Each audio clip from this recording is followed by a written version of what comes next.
How are we, my Foonatics? It's Foofoo here. The PU tournament that I'm hosting with Pokemon is now live. People are having their battles and it's all very exciting.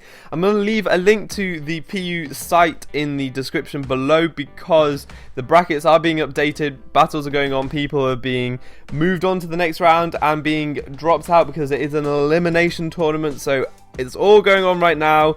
Some really interesting battles. If you want to check out the updated brackets, keep an eye on them throughout the week, pick out your favourites, see who's doing well. That could be really fun. I'm bringing you another Wi-Fi PU battle because obviously in the spirit of the tournament we want to do that. And this, consider as a bit of an educational video. I'm going to be highlighting one of the things that is available in PU that you probably should be watching out for. If you look at the teams, my team is pretty blatantly a Sun team. I'm not trying to hide the fact, I'm just going all out right now. So we've got two Sun Sweepers in the form of Vileplume and Victory Bell, and obviously Rapidash is really powerful with the Sun Boosted Flare Blitz. Two Sun Setters in the form of Volbeat and Graveler, and then my other Pokemon may seem a bit strange. It's a Golduck. Water type on Sun team seems a bit strange, but this is a tactic that I picked up from Swaggerliff or Joe. It's a Cloud 9 Golduck, so you can negate the effects of the weather while you're in there, so still hit water type attacks pretty hard. So that was just my thinking. The opponent has some really cool things. I love Hypno, really respect the guy for using Hypno. Great specially defensive Pokemon with the Wish. Other stuff that he's using, I'm thinking he's got the Rock Polish Torterra because he's got two other Intimidators that are probably defensive. So probably an offensive Torterra, very scary. Quiver Dancing Mothim, the thing with the highest special attack with Quiver Dance in the tier, so better watch out for that. And then Glaceon, with that base 130 special attack, it is a big threat. So those are the teams. Let's hop straight into the match. I'm obviously going to lead off with my Graveler. It's an Eviolite Graveler, so I can hopefully get up the rocks and also the sun, and then just go down so that I can get a sweep with my next thing. My team is very hyper offense. You basically get the sun up and do as much damage with one of the Sun Sweepers as possible, let it go down, have the next Sun Inducer come in, and then go for another sweep, and that's basically how it works. So the opponent leads off with the Gramble, gets the Intimidate off and goes straight for the EQ, but it's not doing anything. I am a Violite Max Defense Graveler, basically just there to get the rocks and the sun up if I can. I get the rocks up first turn, which is very nice. The opponent switches out here as I'm going to get the sun up. Goes into his Stay Frosty, which is his Glaceon, which was an interesting play. I mean, he could have kept on Earthquaking, but it probably wasn't doing enough damage for him right there. So I can get the sun up, and he would presumably have known that I was a Sun team before, but if not, this is when he realises. He can go for the Ice Beam with the Stay Frosty. That's fine with me. Graveler's done its job, got the sun and the rocks up. He's such a dude. I love Graveler. So now I can bring in one of my Sun Sweepers. I'm going to go straight for the big hitter, Mr. Triffid, the Victory Bell. Victory Bell is one of the best Sun Sweepers in the whole game. It's just Sun isn't used as much as the other weathers. So yeah, Victory Bell I think rivals Venusaur in my opinion. Here I just go straight for the Weather Ball because it would have been super effective against the Glaceon. I wasn't sure if anything else would KO, so the Weather Ball is going to go for it. It's a base 100 fire attack in the sun, so that's why it does so much damage to Gramble.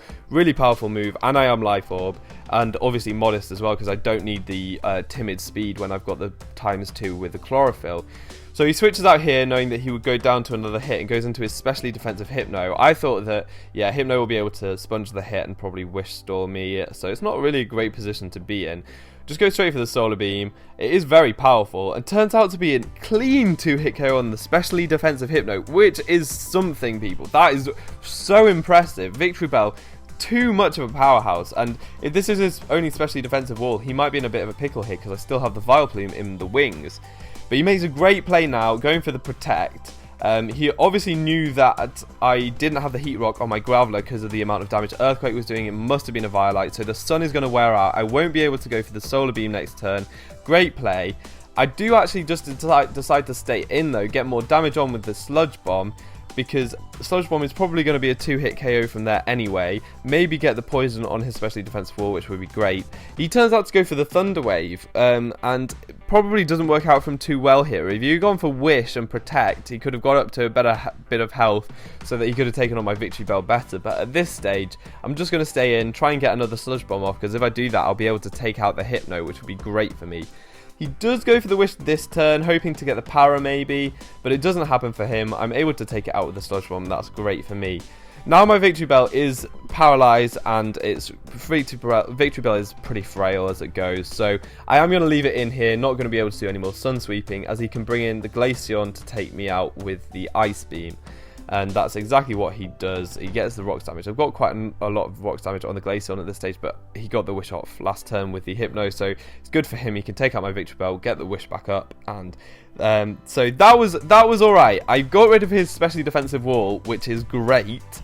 And now I go into my Pale Mare, the Shiny Rapidash, one of my favourite shinies in the game. I'm not a massive fan of shinies, but Rapidash is one of those that I just absolutely love. That grey fire is beautiful. Here I don't over-predict, I just go straight for the Flare Blitz. It's pretty powerful. I've got the Flame Plate, I believe. As he goes onto the Crocorock, with the Intimidate, it's definitely looking like a bulky defensive thing, because you run Moxie on any attackers, so this isn't going to do too much damage. As you see, it really doesn't do much damage at all. Don't want to stay in there. I'm going to go into my Volbeat. I can sponge an Earthquake if he decides to go for that. Or if he sets up rocks, that's fine with me too. So I go into my Volbeat. He does actually set up rocks. That works for me. Here, I'm guessing he's scared of the Encore. I go straight for the sub because I realise that this is the wrong Volbeat. I didn't bring my sun-inducing Volbeat. Not good. Really not good. I was really worried I wouldn't be able to get the sun up before my Vileplume here, but he does switch out predicting the Encore, which means I get the free sub up. That is great for me. I do have Baton Pass on this set too. I don't want to Baton Pass to my Rapidash, obviously, at this stage, because I've got the -1 from the Intimidate on this Gramble.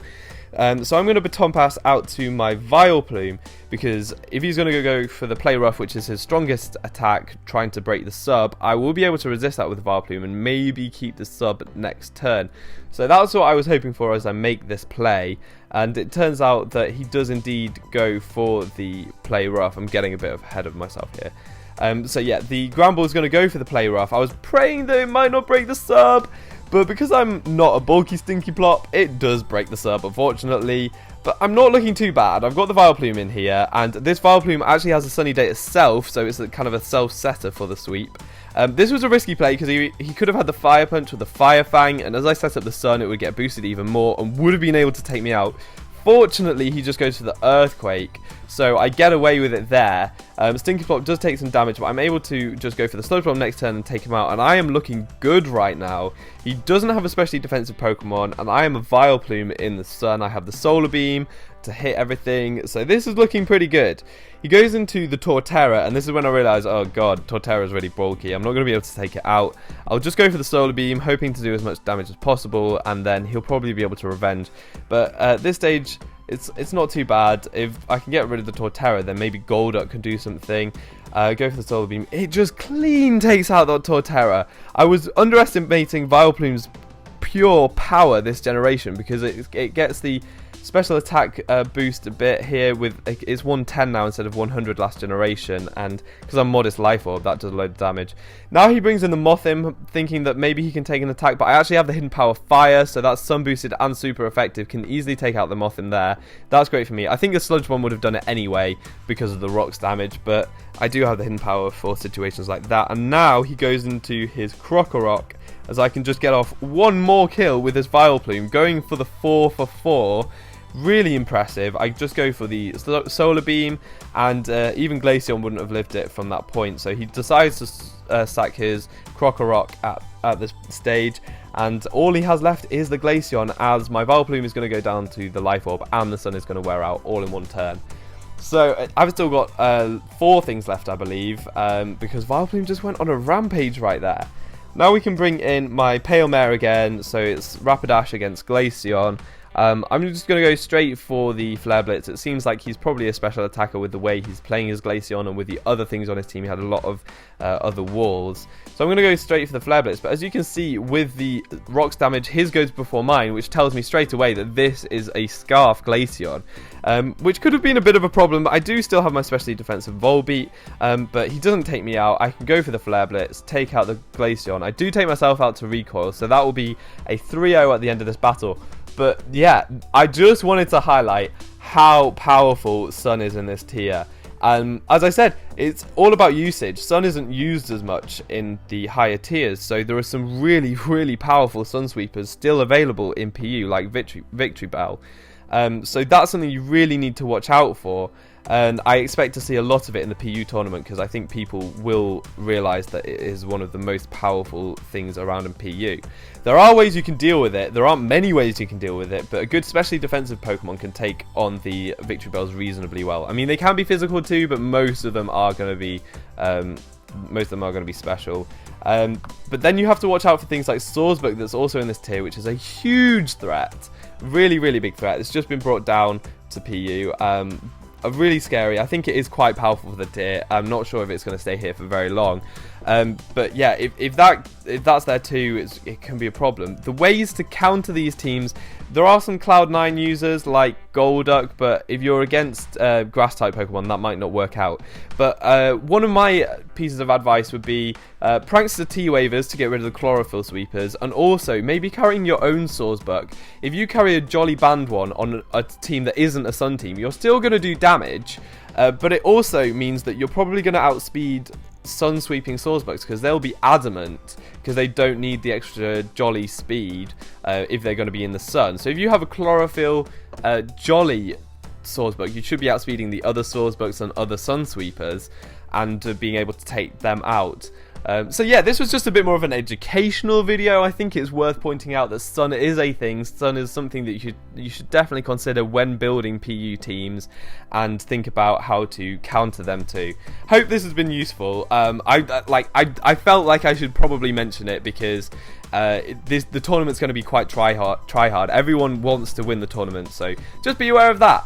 Anyways, yeah, I hope you enjoyed the video. I've been Foofoo, you've been awesome, and hopefully see you next time. Bye.